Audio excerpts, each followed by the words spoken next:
Bonjour, bonjour. Je suis docteur Crespin Xavier. Je suis le représentant de l'OMS au Burundi.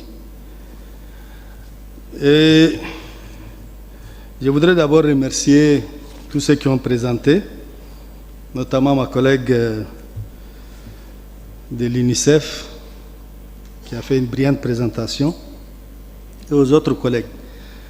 Moi, je ne vais pas m'attarder sur les problèmes, parce que les problèmes existent partout, et ils vont continuer à exister. Je crois qu'il faut surtout, aujourd'hui, parler de ce que nous avons pu faire pour améliorer la situation, des progrès, malgré le contexte difficile, les progrès que le Burundi a connus depuis quelques années.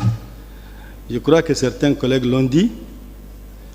Certes, les taux de mortalité sont élevés, mais moi je voudrais apprécier les progrès que nous avons faits en termes de réduction. Et il y a eu des réductions très importantes, allant de 40 à 70% pour certains indicateurs de la mortalité. Donc ça veut dire que nous avançons et on peut faire des progrès. Il suffit qu'on maintienne les efforts. Il faut que nous travaillions davantage. Il faut que nous tenions compte de notre contexte. Parler des autres, c'est bien. Parler des autres contextes, c'est bien. Mais parlons d'abord de notre contexte. Tenons compte de notre réalité et travaillons en fonction de notre réalité pour atteindre les progrès que nous pouvons atteindre. Et nous allons les atteindre, Inch'Allah. Je suis optimiste en cela. Si je prends juste quelques situations très récentes où on peut améliorer la situation, tout récemment, je crois que vous êtes tous au courant que nous avons sauvé, quand je dis nous, je parle du système de santé de façon globale. Vous vous rappelez tous de cette affaire des 6 bébés prématurés qui sont arrivés à l'hôpital militaire de Kamenge.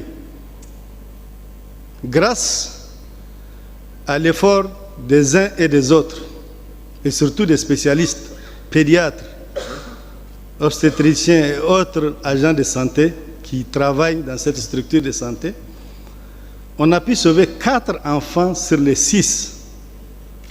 Mais ces enfants étaient venus dans quelles conditions? Peut-être vous allez me dire que 4 sur 6, ce n'est pas bon. Certes, on aurait dû sauver tous, mais ils étaient venus dans un état déplorable, avec moins d'1 kilo pour chaque enfant, 6 mois de grossesse. On a pu sauver la mère. Les enfants, 4 ont survécu et ont rejoint leur foyer après 3 à 4 mois de prise en charge, dans les conditions que vous pouvez imaginer. Donc, on peut faire des choses, et de très bonnes choses, ici sur place. Quand on parlait de les évacuer, à l'époque, j'étais contre cette évacuation. Et on est resté, on les a fait, et ça a bien marché.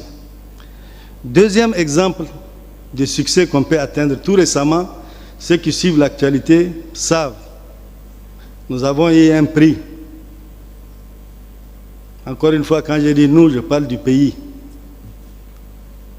Nous avons eu un prix en Afrique du Sud tout récemment pour les progrès que le pays a fait en matière d'atteinte des objectifs des 3,90. Les spécialistes savent de quoi je parle, dans le domaine du VIH. Et nous sommes le seul pays en Afrique centrale à avoir atteint ces niveaux de performance. Même chose, l'évaluation externe récente a montré que le programme de tuberculose a également fait des progrès importants. Pourtant, dans un contexte qui est là, celui que nous avons. Et il y en a beaucoup d'autres exemples. La chirurgie des districts, grâce à un partenaire qui est dans la salle ici, plusieurs agents de santé ont été formés et aujourd'hui ont amélioré la prise en charge des grossesses, des mères, des bébés à la néonatologie. Et on a réduit considérablement le nombre des évacuations. Donc avec un système qui a fonctionné. Il y a certes dans tout ce que j'ai dit des défis qui persistent. Mais je préfère regarder le verre à moitié plein plutôt que de voir le verre à moitié vide. Donc, on fait des progrès. Et ces progrès sont indéniables comme les attestent certains chiffres qui sont là.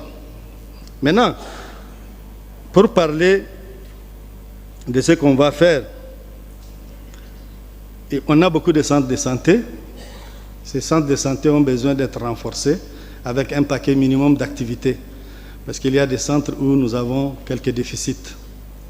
Je suis sur le terrain régulièrement et je vois l'effort que font les agents avec le peu de moyens qu'ils ont pour améliorer la santé.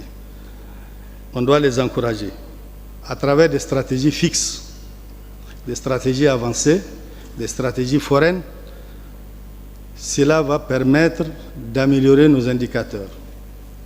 On doit se baser sur un tissu d'acteurs communautaires très actifs. Nous avons un tissu important au Burundi d'acteurs communautaires. Et ces acteurs peuvent jouer un rôle dans plusieurs niveaux. Avant d'arriver au curatif, il faut faire tout le travail en termes de promotion de la santé, de prévention, de protection. Et tous ces éléments peuvent être faits par des agents de santé communautaires. On peut le faire et on va réduire très sensiblement et parfois même avec beaucoup de performances certaines maladies si on fait ce travail de base au niveau communautaire avec un dialogue continu. Il faut améliorer bien sûr le système de référence et de contre-référence, améliorer la qualité des soins. Tous ces éléments, ce sont des choses sur lesquelles les agents de santé, à travers les politiques mises en place actuellement, travaillent. Il y a des défis, mais nous faisons également des avancées importantes que j'aimerais souligner.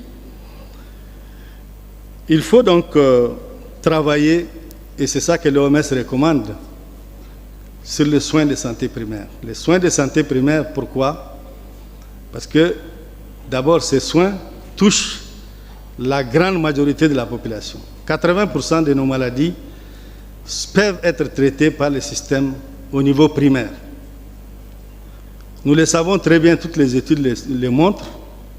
Les 3 maladies qui font le plus de dégâts et qui peuvent avoir une influence sur la mortalité, c'est d'abord le paludisme qui est la première cause de morbidité et de mortalité. Ensuite, ce sont les maladies diarrhéiques et surtout ce qui est infection respiratoire chez les enfants.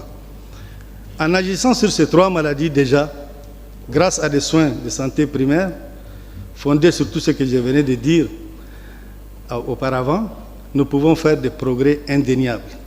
Cela va inclure le programme élargi de vaccination, les consultations prénatales, tout ce qui est santé de la reproduction, bien sûr, les soins obstétricaux et néonataux d'urgence et de base qu'on peut appliquer dans ces centres de structures, la prise en charge du paludisme, les questions nutritionnelles, tout cela peut se faire à travers des soins de santé primaire.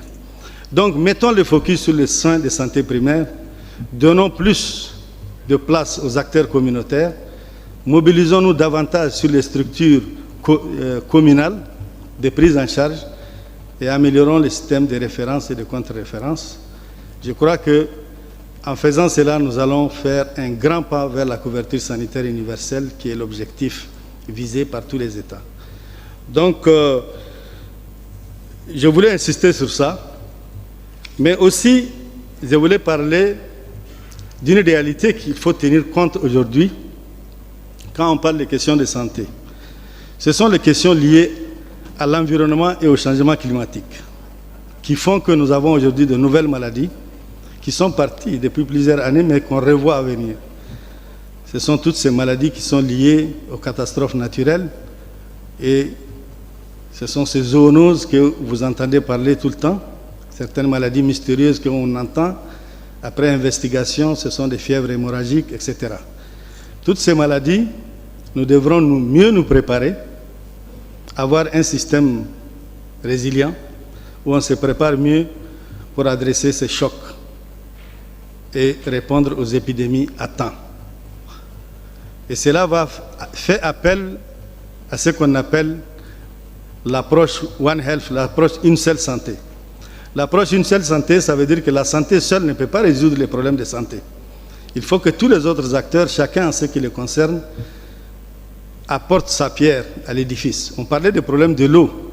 Ce n'est pas une question de la santé directement. Sans eau potable, sans assainissement, sans les questions liées à l'environnement et au changement climatique, sans les questions de ce que nous mangeons tous les jours, sans les questions liées à l'agriculture, à l'élevage, on ne peut pas développer une bonne santé. Donc, une des recommandations que je voudrais qu'ils sortent de ce forum, c'est que nous mettions en place un cadre formel de l'approche Une seule santé qui regrouperait plusieurs ministères sectoriels et nous permettre d'avancer vers cette prise en compte de l'environnement, de l'élevage, des autres secteurs dans la santé. Merci beaucoup. Merci beaucoup, représentant OMS, pour vos contributions très importantes.